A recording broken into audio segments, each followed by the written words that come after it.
In this video, we're going to show a little bit about the hip C.A.R's work. So we're going to do those controlled articulation rotations, and we're going to be focusing on one hip at a time.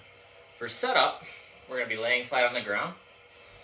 All right, and so if I'm going to focus on the right leg, I'm going to go ahead and draw both heels in. We're going to make sure your lower back and your hips are flat on the ground. Your shoulders and head are on the ground. You're going to tuck your chin back. Okay, so almost feel like you're making a double chin. You take your right palm, place it on your abs, and we're going to be pressing your left palm in the ground as well. All this is in an effort to make sure we don't twist and rotate our upper body, and we also want to kind of plant ourselves flat to the ground.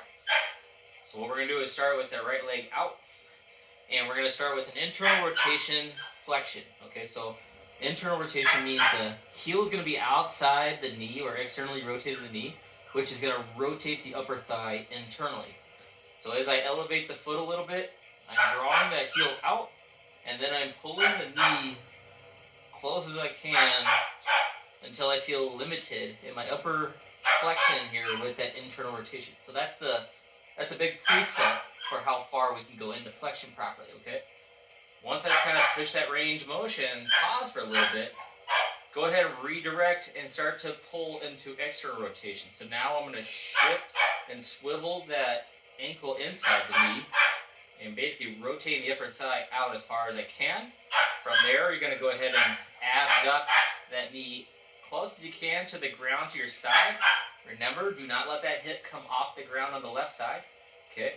As we reach that in range, you're going to go ahead and start to extend the knee and the leg out, and then pressing the back of the knee into the ground firmly before starting again. So all in all, that takes about 10, maybe 20 seconds for a full rotation, because I'm really trying to test the end ranges of motion for each of those cues and patterns. All right.